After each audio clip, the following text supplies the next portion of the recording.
All right, so I am honored to be here today with Rose. We're going to talk a little bit about her journey, which I know will be inspirational for anyone who is in the process of reconsidering medication treatment or curious about what a next chapter might look like. So I want to just start, Rose, by talking about what brought you to medication and when did you decide that you wanted to consider coming off it?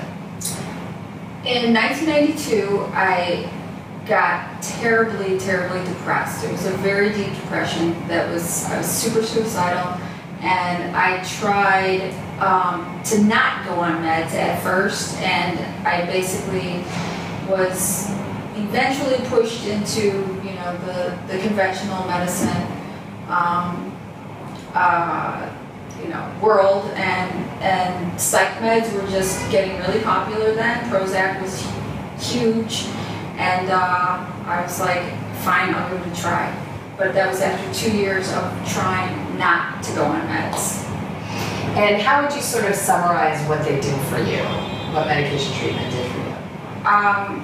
They did not help at all. So I got stuck in the, in the cycle of trying new meds and all that, just the ongoing different therapies, different meds, all kinds of different self-help programs, and basically there's something wrong with me, there's something wrong with the chemical system, and that I need to keep trying new meds to figure it out.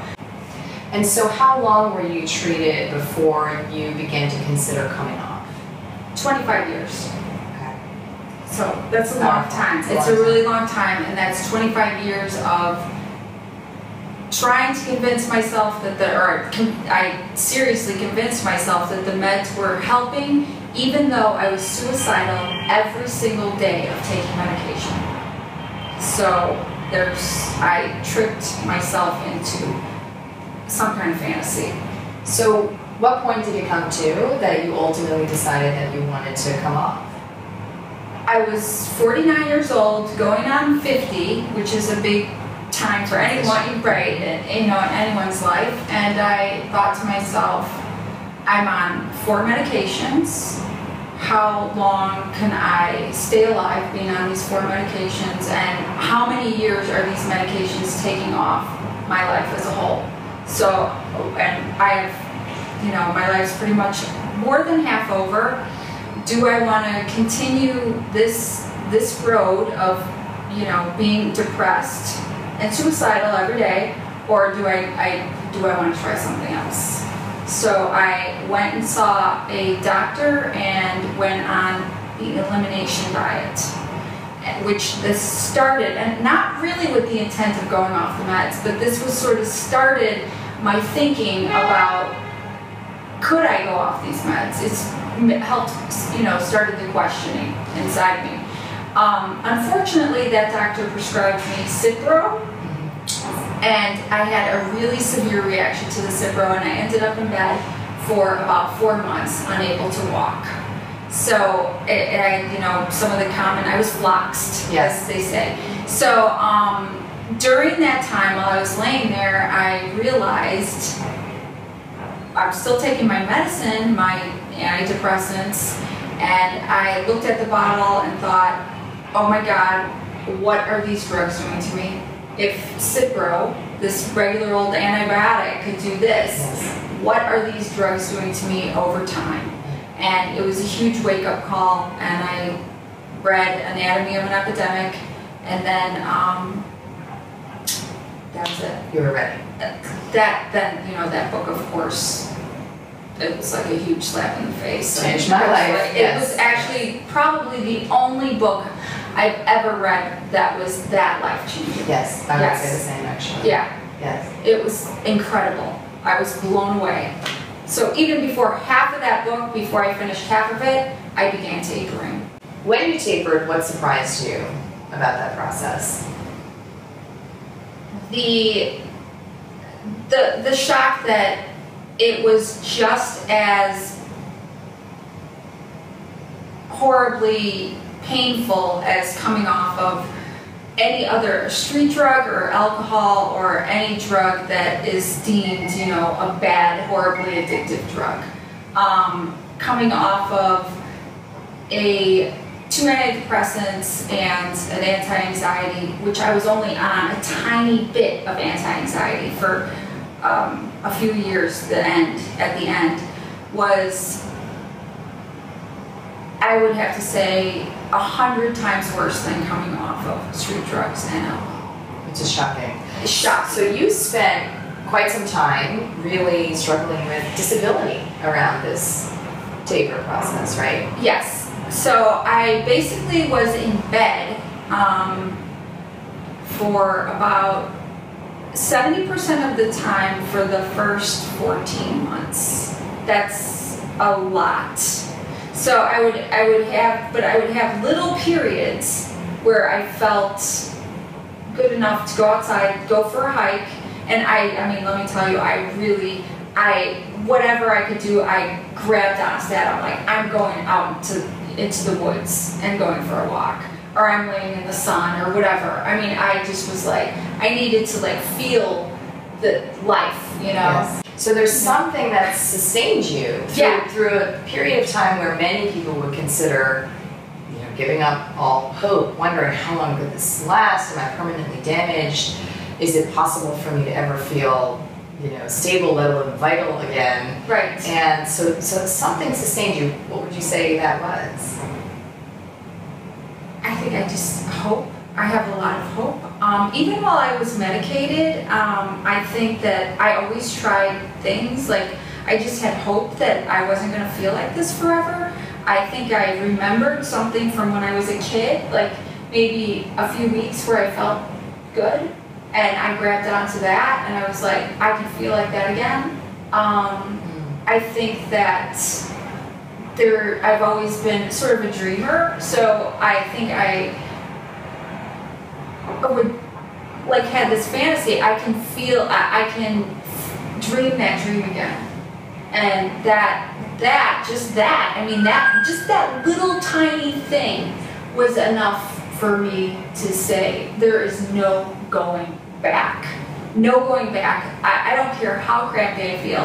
I am not going to take any pharmaceutical to make me feel better. And I was offered, you know, all kinds of stuff. Yes. Lyrica, this, that, whatever, you know, gabapentin, blah, blah, blah. I'm like, there's no way. So you committed to I was totally committed, and I had faith that it was going to get better. I mean, that it was going to pass, even though, I mean, I was not, I was doing this all by myself. There was no, I didn't have you yet. I didn't have forums. I did not enter any, you know, group forums or anything. The only time I would look anything up is if a symptom was lasting too long. I would just quick check the forums to make sure I wasn't like something terribly wasn't wrong, you know, like, do I need to go see a doctor or something, you know, like, am I dying?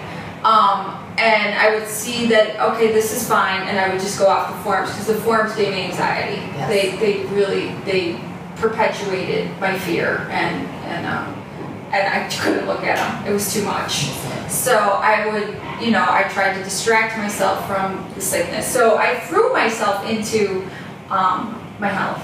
Yes. Okay, Rose, so we've been speaking a little bit about the journey that took you to where you are today. And I have always believed that our journey is our journey for a reason, right? That we need sometimes to go through a dark night of the soul, you know, to come out into the light, so to speak. So I want to start with how you feel today about life, about your body, sort of about your, you know, potential. Okay, so when I was 25, I was put on meds, and basically I believe that every single aspiration, and you have a lot of aspirations when you're 25. Yes. You know, you're ready to go live life. Every single one was completely cut off and muted.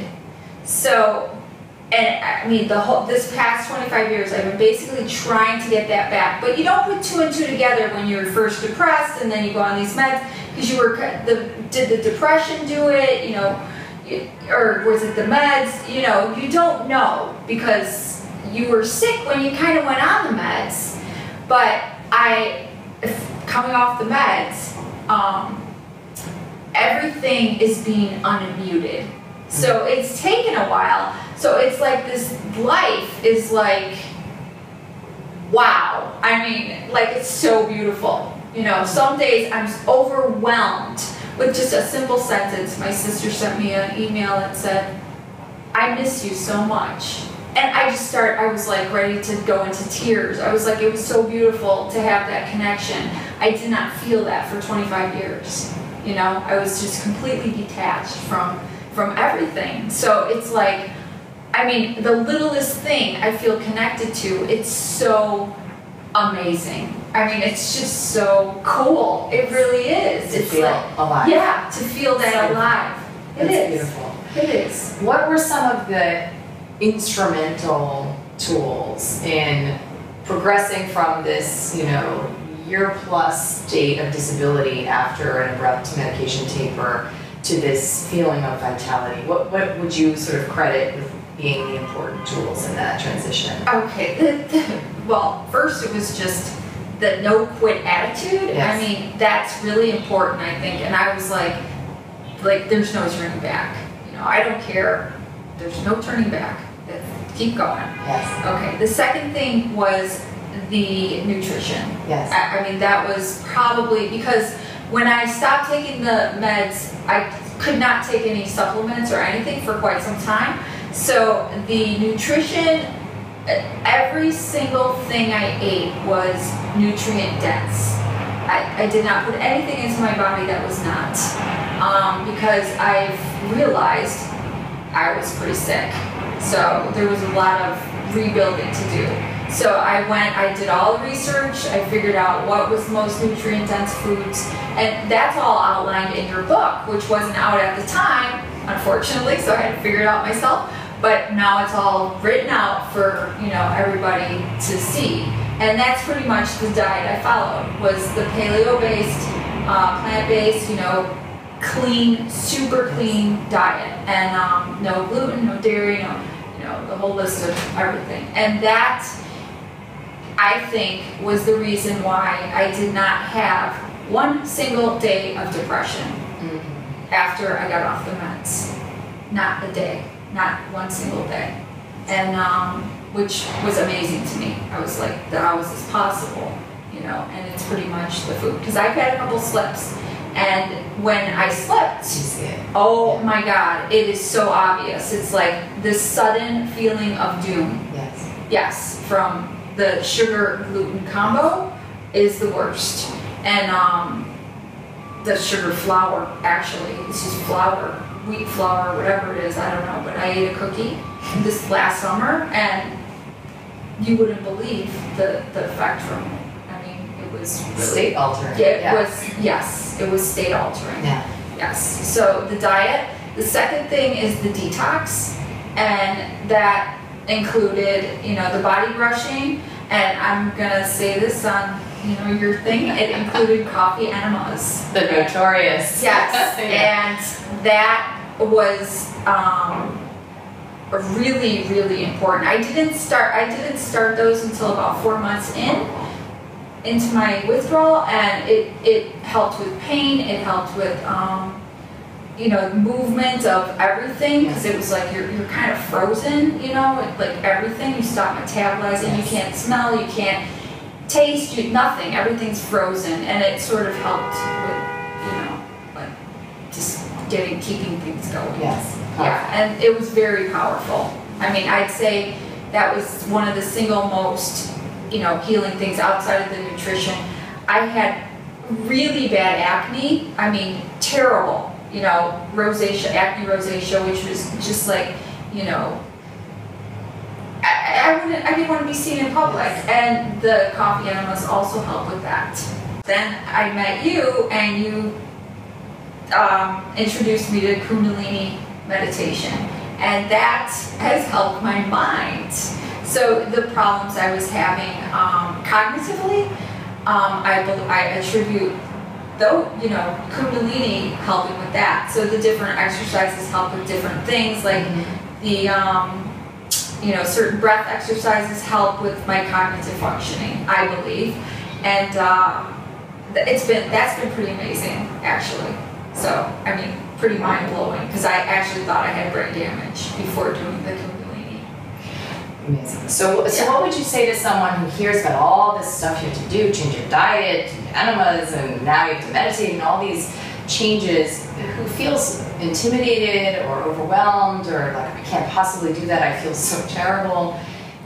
What would you tell them in terms of, you know, why they should consider it, you know, what's possible, and was there sort of an early win that you had that convinced you were on the right track with all of these commitments?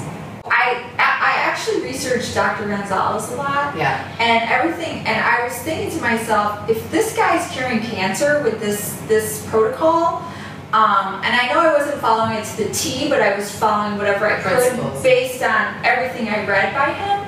I was like, if he's curing cancer with, you know, this protocol, then I can be cured. It's possible. Yes, it's possible for me.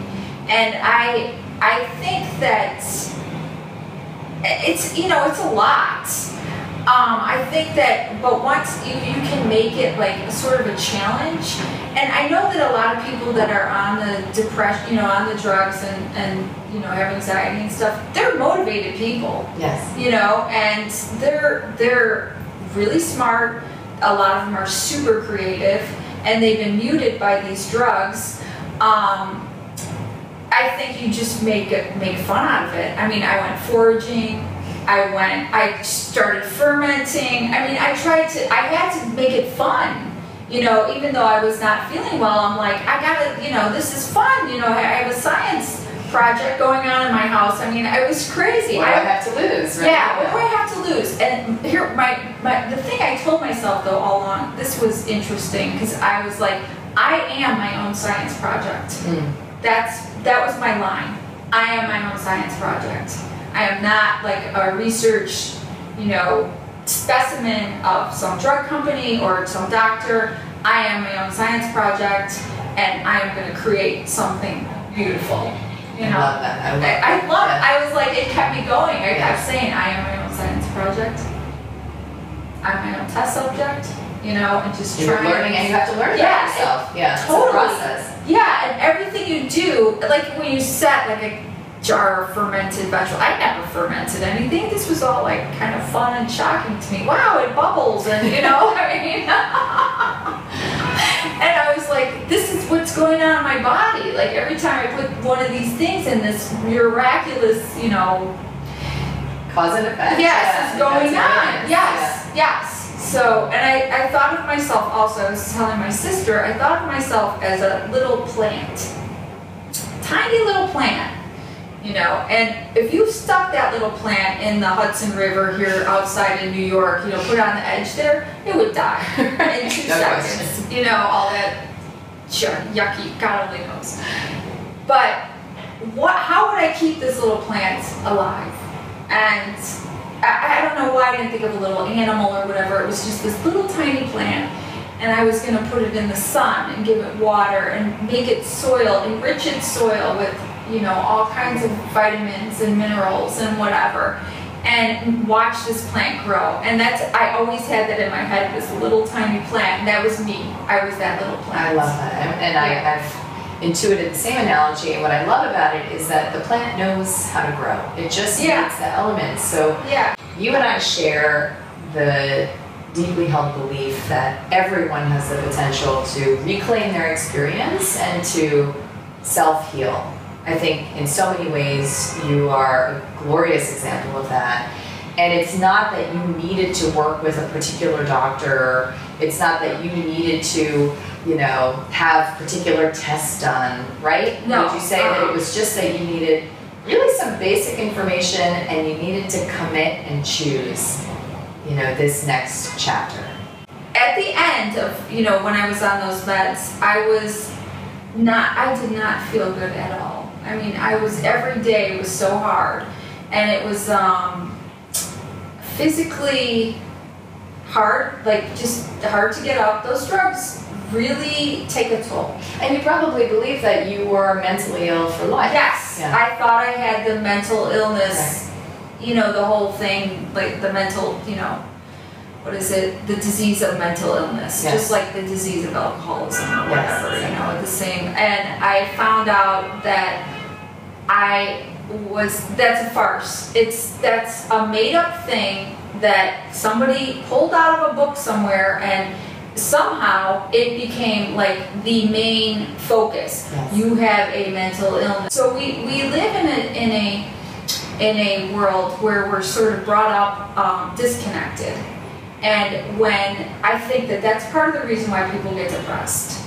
And then it's when you start pouring these drugs on top of that already disconnected person, the drugs help you to become disconnected to yourself even further, and everything else. So you're looking out a window and it's like you're looking at a picture. It's like you can't touch. It's even in front, you know, like that building across the street is the picture and I can't touch it. Of course I can, there's a window there. Like a gauze. Yes, and that's how you feel toward yourself as well. And I would like everyone, especially from my generation, you know, these older people that I know have been on drugs for a real long time, to be able to see life before they die, you know? I mean, to really be able to feel it, like, yeah, I would. I love this. So what would be your parting words of inspiration for someone who is deep in the process of suffering, who's trying to avoid medication, or who's maybe on medication as you were and also very symptomatic, or who is in the tapering process and really feeling a degree of overwhelm and maybe even hopelessness? What's sort of the helping hands you could leave them with, maybe even like a mantra of some kind? Well, if I could be there with them, I would hold their hand and just say, just be there with them. You know, everything's gonna be okay. You're gonna come out of this, and you're gonna see the world in a whole new way. We're gonna be so blown away. Oh, goosebumps. You know? And you're living proof. You are. Oh, thanks. I love it. Thank you. Thank you for this.